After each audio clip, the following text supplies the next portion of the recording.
uno suele estar más propenso al error y a la caída cuando cree que no está propenso al error y la caída, cuando cree que no necesita exhortaciones constantes. Por eso Pedro dice en el versículo 12: por esto yo no dejaré de repetirle las mismas cosas. Así que el apóstol Pedro está a punto de decirnos cuáles son los medios por los cuales nos seguirá hablando. Él está pronto a morir y no escribirá otra carta. Pero él dice en esa carta que nunca dejará de decirle las mismas cosas. Y la pregunta es cómo pasará esto. Y él establece por lo menos 2 cimientos sobre los cuales debemos estar, como dice él, debemos estar firmes cuando venga el viento de la duda. En todo el capítulo, el apóstol Pedro nos ha insistido que no debemos ceder ni un poco en nuestra fe, que el conocimiento de Cristo es ese destino al cual debemos aspirar. Pero este conocimiento de Cristo no debe descansar en experiencias subjetivas. Algo así como decir yo conozco a Cristo y por eso siento maripositas en el estómago. O que se nos erice la piel por algún tipo de música. O palabras persuasivas con una voz baja. Para el apóstol Pedro, nuestra experiencia de Cristo debe venir de 2 lugares. En primer lugar, de los testigos de Cristo. Y en segundo lugar, del testimonio de la palabra. Muchos defienden las experiencias subjetivas diciendo que los hacen conocer a Cristo, pero el apóstol Pedro no está siquiera interesado en defender estas experiencias subjetivas. Para él esto no es ningún cimiento firme. Las experiencias subjetivas son eso, experiencias subjetivas. Para mí puede ser algo bueno, para ustedes puede ser algo malo. Al contrario, el apóstol Pedro está a punto de decirnos cuáles son verdaderos cimientos de la fe. Él ya no los va a ver más. Él se va a morir, está pronto a morir.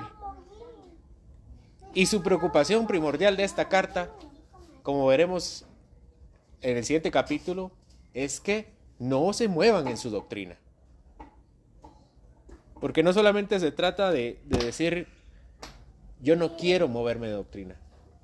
El cristiano está en constante ataque para cambiar su forma de pensar.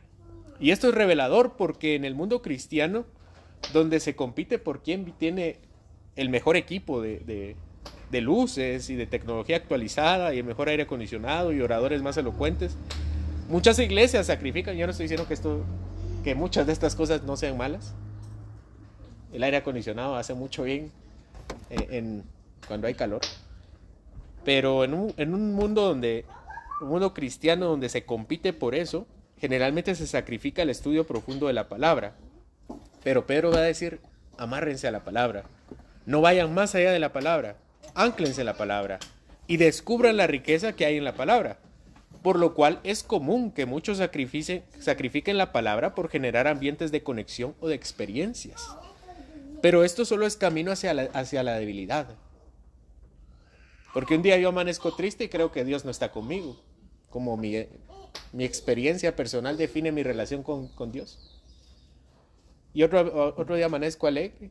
Un día vienen las pruebas y me voy con el viento de la doctrina. Ahí no puede haber firmeza. Pero el que estudia la palabra está firme sobre la roca. Y tiene la palabra, la espada espiritual contra la duda, la tentación y contra el león rugiente que está viendo a quien devora. Como dice él mismo en su primera carta, capítulo 5, versículo 8. Acompáñeme a la lectura de este texto, versículo 16. Porque no os hemos dado a conocer el poder y la venida de nuestro Señor Jesucristo, siguiendo fábulas artificiosas, sino como habiendo visto con nuestros propios ojos su majestad. Como veremos más adelante, había mucho en estos tiempos que cuestionaban la veracidad del testimonio de los apóstoles. Y no fueron las primeras personas que cuestionaron el testimonio de los apóstoles. Sigue pasando y va a seguir pasando. personas que cuestionen el testimonio de los apóstoles, de cómo lo vieron, cómo vino Cristo al mundo, cómo murió y cómo resucitó. Siempre han habido muchos incrédulos se jactan de encontrar ciertos errores en la Biblia. Créame que ya los encontraron hace mucho tiempo, supuestos errores, y también ya hay respuestas para esos supuestos errores. Pero dice aquí que el testimonio que tiene el poder y la venida de Cristo no son fábulas del poder y la venida de Cristo. Su testimonio es verídico y los cuestionamientos son siempre los mismos. Las respuestas ya han sido respondidas y se han ido reforzando y han ido mejorando con el paso del tiempo. Y las preguntas en contra de los evangelios siempre han sido las mismas. Esto es increíble porque surgen incrédulos, ya sea ateos, agnósticos, musulmanes, judíos, etcétera, que creen que traen nuevas preguntas incontestables para los cristianos, pero son las mismas preguntas de siempre. Y las respuestas de los cristianos son cada vez más científicas, más lógicas, más historiográficas, más arqueológicas. En resumen, son mucho mejores respuestas mientras avanza más el tiempo. A los apóstoles se les acusó que sus testimonios eran fábulas, pero sus escritos no lo demuestran. Si ustedes pasan un análisis literario de las composiciones del tiempo, se demuestra que los evangelios son una narrativa, no pertenecen al género de la fábula. Generalmente las fábulas tienen arreglos literarios como las hazañas de Hércules o de Aquiles. El escrito que narra la vida de Aquiles se llama la Ilíada. Y vean cómo la Ilíada habla de Aquiles. Por si creen que la película fue hecha de una narrativa, no, fue hecha de un poema. Y así dice la Ilíada de Aquiles. Canta, oh diosa, la cólera de la peli de Aquiles. Cólera funesta que causó infinitos males a los aqueos y precipitó al Hades muchas almas valerosas de héroes, a quienes hizo presa de perros y pasto de aves. Cúmplase la voluntad de Zeus desde que se separaron disputando Atrida, rey hombres, y el divino Aquiles. Esa es una fábula. Simplemente los evangelios no corresponden a los géneros fabulosos de la época. También se dijo alguna vez, desde el principio, que los apóstoles sufrieron visiones o alucinaciones. El problema de las visiones y alucinaciones es que son personales. Las visiones y las alucinaciones no son grupales. Y no solamente tenemos el testimonio de los apóstoles, tenemos el testimonio de los apóstoles. Un incrédulo escribió la pasión y resurrección de Cristo, se llamaba Jacobo, es decir, Santiago, el de la carta. También lo escribió un enemigo del cristianismo, que era Saulo de Tarso, mejor conocido como Pablo. Y este mismo Pablo de Tarso narra en 1 Corintios 15:6 que fueron 500 personas las cuales vieron a Jesucristo vivo, morir y resucitar. Las alucinaciones y las visiones serían una buena teoría, solamente por el hecho de que las alucinaciones no son grupales y generalmente se presentan a quienes están dispuestos a creer. Pablo de Tarso no estaba dispuesto a creer, Santiago no estaba dispuesto a creer, y muchos de los judíos no estaban dispuestos a creer. No corresponde al género de la fábula. O han dicho que los evangelios son contradictorios, pero realmente entendemos que son complementarios. Vean este ejemplo. Acompáñenme a Mateo 26:67.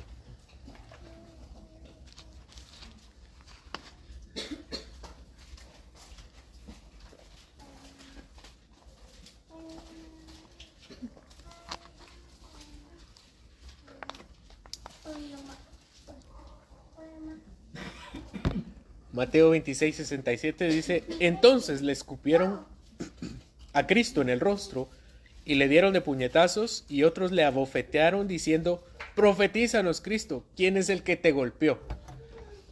Vean este texto: le escupieron, le pegaron, lo abofetearon y le dijeron: profetízanos, ¿quién te pegó? Una lectura solamente de Mateo diría: ¿cuál es el chiste? ¿Cuál es el propósito de que Jesús profetice? Si lo tienen enfrente, ¿no? Le están pegando y le están escupiendo. ¿Por qué los soldados le pegan a nuestro Señor Jesucristo y le dice profetiza? Si lo tienen enfrente, le están pegando de frente.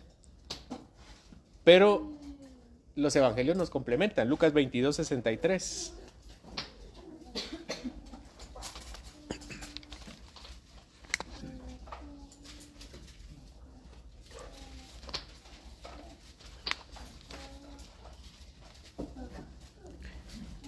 Lucas 22:63 y 64 dice: y los hombres que custodiaban a Jesús se burlaban de él y le golpeaban, y vendándole los ojos, le golpeaban el rostro y le preguntaban diciendo: profetiza, ¿quién es el que te golpeó? Y decían otras muchas cosas injuriándole.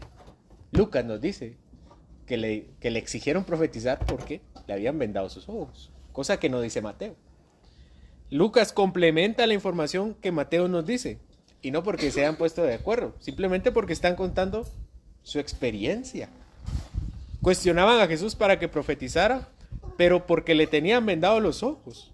Lo que pasa es que para Mateo no fue necesario decir que le habían vendado los ojos. Para Lucas sí lo fue. Simplemente las narraciones de los apóstoles sobre el poder y la venida de Jesucristo no son fábulas. Fueron hechos que vieron con sus propios ojos, y añade Pedro que vieron también su majestad. Y ahora se refiere a otro momento específico de su venida. Regresemos a 2 de Pedro, versículos 17 y 18.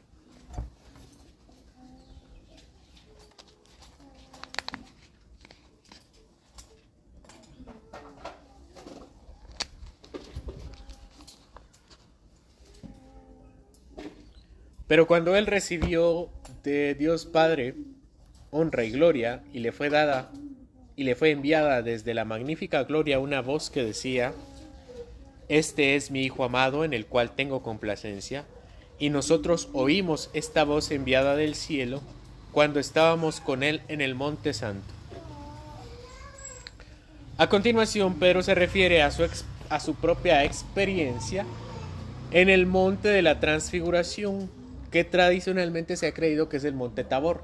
De hecho, en el monte Tabor, en su cima hay una iglesia católica, pero otros han mencionado que no es el monte Tabor, sino que es el monte Banias, o el monte Merón, o el monte de Nebo. Sea cual sea la ubicación, sí hay una completísima certeza que Jesús se transfiguró delante de sus discípulos. Esto es, que Cristo mostró más visiblemente su aspecto divino. Pero para el apóstol Pedro es mucho más importante mencionar que en esa ocasión, más que verlo, fue escuchar de la gloria una voz que decía: este es mi Hijo amado, en el cual tengo complacencia. Cuando realmente debería leerse así: este es mi Hijo amado, en el cual tengo complacencia. Aquí la palabra amado tiene un artículo definido. Yo sé que tienen presente sus clases de gramática, ¿verdad?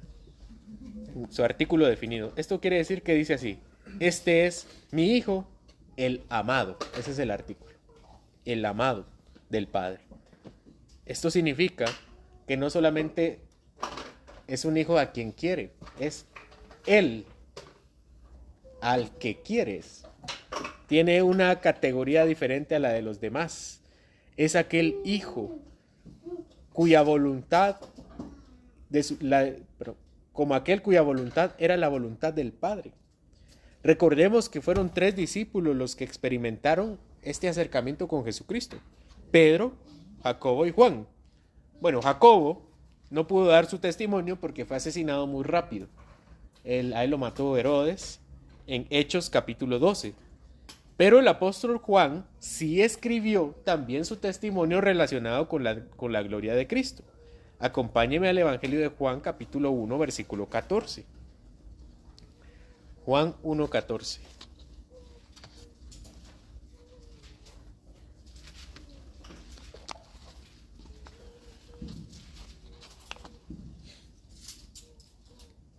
Ya que el Verbo fue hecho carne y habitó entre nosotros, y vimos su gloria, gloria como del unigénito del Padre, lleno de gracia y de verdad.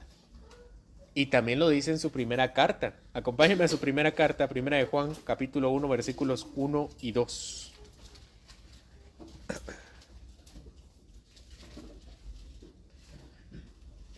Primera de Juan 1, 1, 2 dice: lo que era desde el principio, lo que hemos oído, lo que hemos visto con nuestros ojos, lo que hemos contemplado y palparon nuestras manos tocante al verbo de vida, porque la vida fue manifestada y la hemos visto y testificamos y os anunciamos la vida eterna, la cual estaba con el Padre y se nos manifestó. Y las palabras de Juan son muy precisas. Juan no dice que vieron a Jesús. Sí vieron a Jesús, pero no es lo que dice. Dice que vieron al Verbo.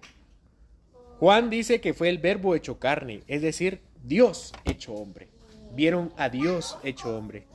También le dice el Verbo de vida, es decir, aquel Espíritu que creó la vida, en Génesis capítulo 1, versículo 1. En ese monte, en el de la transfiguración, sus ojos vieron a Jesús hombre, pero algo más que Jesús hombre. Ellos pudieron ver al amado de Jesús, a Jesús Dios. Este es el primer testigo y testimonio de la verdad. Los apóstoles. Pedro quiere que estemos firmes en el testimonio de los apóstoles. Pero si nosotros deseamos estar firmes en la verdad del Evangelio, necesitamos, además del testimonio de los apóstoles, el testimonio de los profetas. Versículo 19 de 2 de Pedro 1. Dice: tenemos también la palabra profética más segura, a la cual hacéis bien en estar atentos como una antorcha que alumbra en lugar oscuro hasta que el día esclarezca y el lucero de la mañana salga en vuestros corazones. El testimonio de los profetas, de los apóstoles, es seguro. Pero también es seguro el testimonio de los profetas. Pedro dice que hacemos bien en poner atención a este testimonio. Así fueron alabados los cristianos de Berea, que confirmaban con las escrituras la predicación de los apóstoles. Los apóstoles no tenían necesidad de que sus oyentes dejaran de estudiar la Biblia para que les hicieran caso. Cuando los apóstoles predicaban, no decían: dejen sus Biblias ahí y nosotros les vamos a predicar la nueva religión. Al contrario, les decía: saquen sus escrituras o saquen las escrituras y estudiemos las escrituras. Los apóstoles no tenían necesidad de que los cristianos fueran ignorantes en cuanto a las profecías. Al contrario, querían que estudiaran las profecías porque ellos también estaban convencidos que su verdad debía estar firme en sus corazones. Porque es increíble cómo la profecía del Antiguo Testamento también han sido cumplidas. Por ejemplo, las profecías de Miqueas en cuanto al lugar de nacimiento de Cristo. 500 años antes de Cristo fue profetizada que Belén sería la ciudad del Mesías. O el nacimiento virginal en Isaías. 500 años antes también, más o menos. Que Cristo sería vendido por monedas de plata, Zacarías 11, Zacarías 12, que traspasarían a Cristo con una lanza. Las profecías de la Biblia son más que seguras. Y repito el carácter científico e historiográfico de nuestra fe. Muchos incrédulos decían que las profecías habían sido ajustadas por los cristianos cuando cambiamos el Antiguo Testamento.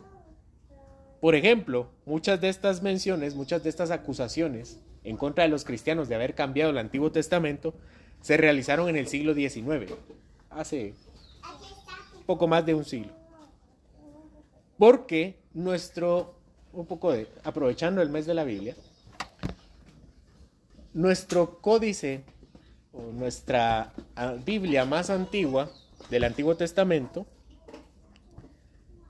es el Códice de San Petersburgo, que es un documento del año 1000.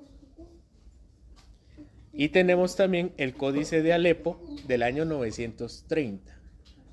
Hasta el siglo XIX no teníamos un Antiguo Testamento más viejo que eso. No había.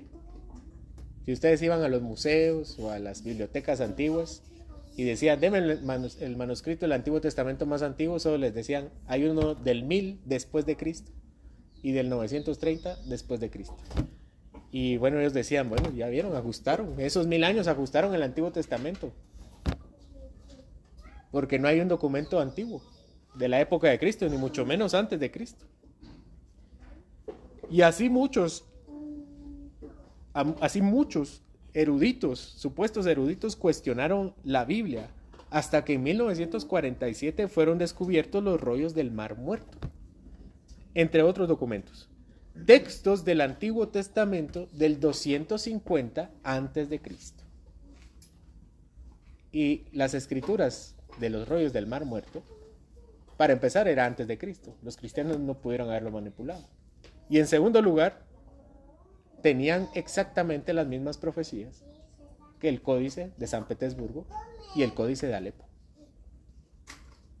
Si para ese momento Pedro está diciendo, tenemos la palabra profética más segura, con el paso del tiempo, no tenemos razones para creer que no tenemos la palabra profética más segura. Tenemos la palabra profética más segura.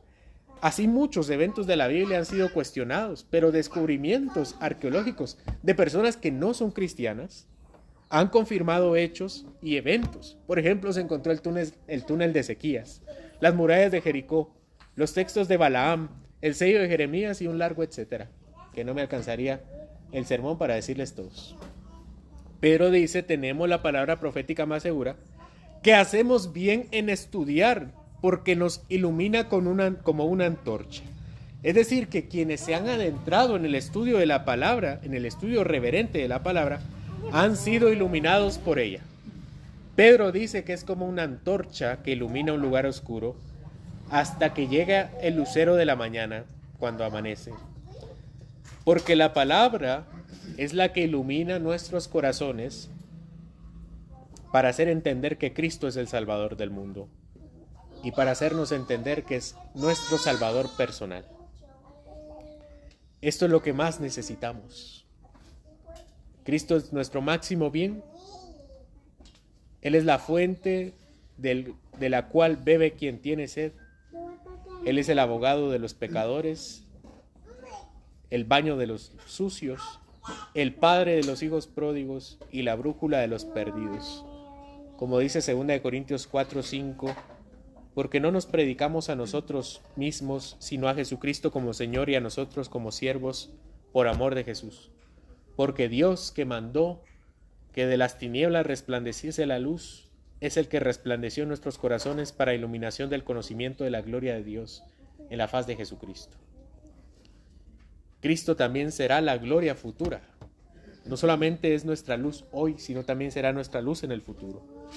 Romanos capítulo 13 dice, versículo 11, y esto conociendo el tiempo, que ya es hora de levantarnos de nuestro sueño, porque ahora está más cerca de nosotros nuestra salvación que cuando creímos.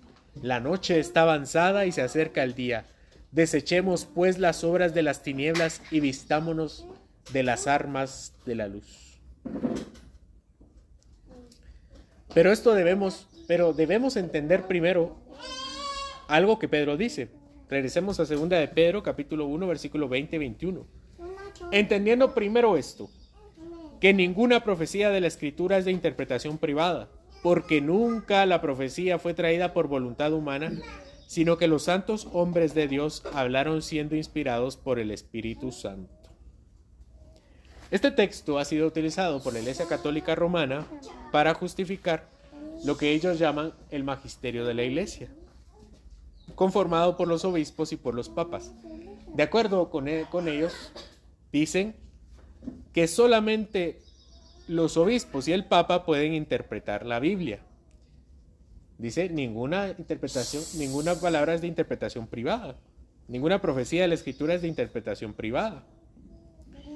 También es una justificación infantil para hacer que los cristianos en estas iglesias no estudien la palabra. Les están diciendo, ustedes no estudien, nosotros interpretamos. Ellos dicen, la profecía no es de interpretación privada de ustedes.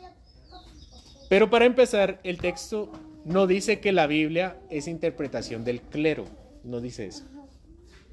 En segundo lugar, la palabra traducida ahí como interpretación es la misma utilizada en Hechos capítulo 19, versículo 39.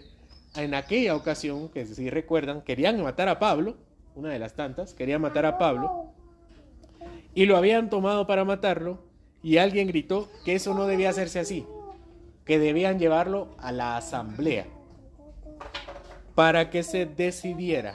Bueno, ahí la palabra decidir es exactamente la misma palabra que tenemos aquí.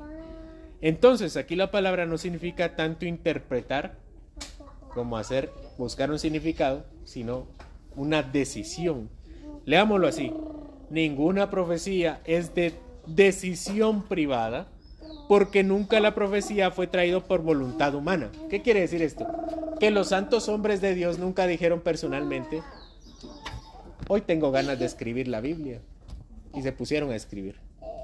Eso no pasó así. Ninguna profecía fue de decisión privada. No fue una interpretación propia de la persona, del profeta, sino fue traída por voluntad de Dios, que fueron inspirados por el Espíritu Santo. Es decir, que la calidad, la certeza, la validez de la palabra por la cual debemos estar convencidos es porque Dios da la palabra. Quien no puede mentir, no defrauda y no engaña. ¿Quieren estar firmes en la fe? Confíen en el testimonio de los apóstoles y de los profetas. El testimonio de los apóstoles y los testigos de Cristo están en la Biblia. ¿Dónde están los profetas? En el Antiguo Testamento. ¿Y dónde está el testimonio de los apóstoles? En el Nuevo Testamento. Mateo fue discípulo de Cristo. Fue testigo de Cristo. Marcos se cree que también fue discípulo, estuvo ahí entre los 70. Y sin embargo su evangelio lo escribió por boca del apóstol Pedro. Lucas, que escribió el evangelio y los hechos, fue testigo por medio de Pablo y de la investigación que hizo de los demás apóstoles. Juan, el apóstol, fue testigo. Después las 13 cartas del apóstol Pablo. Santiago, hermano de Cristo, testigo también. Judas, testigo también. Pedro en sus cartas, Juan en sus cartas y el Apocalipsis de Juan. Respecto al Antiguo Testamento, Jesús llama al Antiguo Testamento la ley y los profetas. Entonces están los primeros 5 libros de la Biblia, que los escribió Moisés, y los demás son llamados profetas. Pero ¿quién escribió los primeros 5 libros de la Biblia? Pues Moisés era un profeta. Deuteronomio 34:10 dice que Israel nunca tuvo un profeta más grande que Moisés. Es decir, que todo el conjunto del Antiguo Testamento es testimonio de los profetas. ¿Desean estar firmes en la fe? Refúgiense en la Biblia, no la menosprecien, no estén satisfechos con un estudio superficial de ella. Pecamos dejando a la Biblia en segundo lugar. Para nosotros suele ser un libro de consulta, cuando debería ser un manual de vida, porque decimos a veces que tenemos cosas más importantes que leer. Y tal vez no lo digamos con nuestra boca, pero con nuestras acciones. Tenemos cosas más importantes que leer. Hay personas que leen más sus redes sociales que las escrituras. Otros leen más el periódico que las escrituras. Otros leen más los chismes de la colonia que las escrituras. Leen más la televisión que las escrituras. Seamos realistas. Lo que estamos diciéndole a Dios es: Señor, tengo cosas más importantes que hacer. Deseamos ser grandes hombres y mujeres de Dios y ganar todas las batallas que se nos presenten, pero estamos demasiado ocupados para practicar con la espada del Espíritu. Queremos luz en nuestras vidas, pero no tomamos nunca la antorcha que es lámpara a nuestros pies. Queremos calor para refugiarnos, pero nunca tomamos el fuego de la palabra. Queremos fuerza, pero nunca usamos la palabra, que es como un martillo. O queremos que los hombres sean transformados por el Evangelio, pero nunca predicamos la palabra que llega hasta lo más profundo del alma y del corazón y discierne los pensamientos de los hombres. El asunto no es tanto que no vayamos a la Biblia, sino que, pero el asunto es tanto que vamos poco a la Biblia y que cuando vamos leemos sin entender. Felipe le preguntó al eunuco, ¿entiendes lo que lees? Miren, podemos seguir planes bíblicos, planes de lectura bíblica, podemos ver publicaciones en internet, nos pueden dar sermones, enseñanzas, pero eso no significa que estemos entendiendo. Uno puede ponerse enfrente a alguien que le habla y poner cara que entiende, pero no entiende. O que escucha y no está escuchando. O que pone atención y no pone atención. O puede escuchar, pero no entender.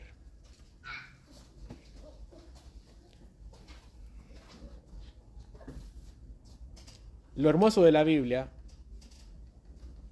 es que está más allá de datos históricos, científicos, historiográficos, su estilo poético, sus enigmas proféticos. Esto es bello, es hermoso, pero va mucho más allá de eso. Lo más hermoso de la Biblia es que nos revela a Cristo, nuestro Salvador. Allí radica el deseo de nuestro corazón y que nos debe mover a estudiar la palabra. No es tanto hablar de una obligación de leer la Biblia, es de encontrar al sujeto de la Biblia. Cuando se habla del mes de la Biblia, muchos cristianos lo que hacen es exaltar la Biblia, ¿no? Yo justamente estoy hablando con un hermano esta semana que le hicieron un altar a una Biblia. Le pusieron en el centro una Biblia grande, le pusieron flores alrededor. Y solo cambiamos las imágenes de yeso, ¿no? Por un libro. El asunto con todo esto no es amar las hojas o el cuero o la tapa.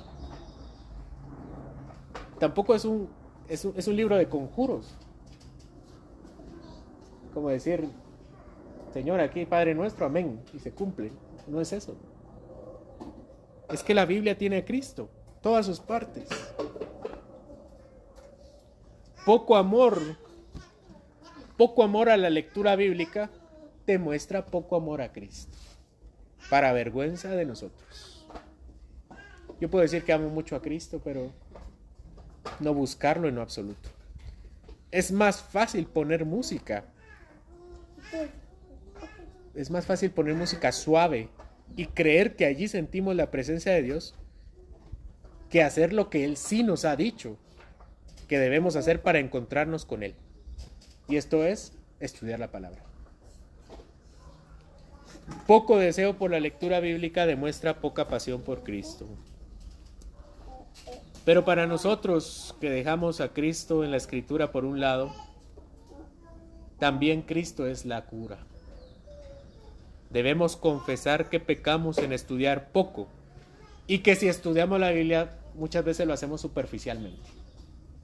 Leo Levítico, ¿no? Ya lo leí. ¿Qué entendió, hermano? Hay que obedecer. Sí, pero ¿qué más? Eso está en el Antiguo Testamento, ya no. No. Estudiamos poco y cuando lo hacemos superficialmente. Alguien entre nosotros puede decir que lee mucho la Biblia. Que alguien llegará al cielo diciéndole a Dios, Señor, yo creo que estudié demasiado la Biblia. Escuché a alguien que dijo alguna vez, es más importante, cuando una vez le comenté de que debía leer la Biblia, me dijo, es que es más importante aplicar que leer. Bueno, yo quiero decir que es importante aplicar, eso es seguro. Y como yo tenía la confianza, le dije que lo que estaba diciendo no tenía nada de sentido. ¿Cómo vas a aplicarlo si no lo lees? Lo que estaba haciendo era justificar su falta de lectura. Es más importante, es como decir Es más importante amar a la familia que pasar tiempo con ella. Eso no tiene ningún sentido. ¿Cómo se demuestra el amor a la familia si no es en compañía de ella? ¿Cómo se demuestra que amamos a Cristo si no es cuando le encontramos en su palabra? Lo que sucede es que somos muy hábiles poniendo excusas. No tengo tiempo o la lectura es muy difícil. Todos tenemos las mismas 24 horas y los mismos 7 días a la semana. Todos tenemos problemas. Todos tenemos una inteligencia limitada. Pero también todos tenemos el mismo Espíritu de Dios. El mismo Espíritu de sabiduría. El mismo Espíritu que nos dice que quien tiene falta de entendimiento, que lo pida a Dios, porque Él no da poco, Él da abundantemente y sin reproche. Así que no hay excusa delante de Dios. Admitamos que hemos fallado en buscarlo y conocerlo, pero también debemos clamarle para que Él nos haga amarlo, buscarlo, por medio de sus testigos y testimonios de la verdad, para nosotros también ser testigos y testimonio de la verdad. Oremos, hermanos.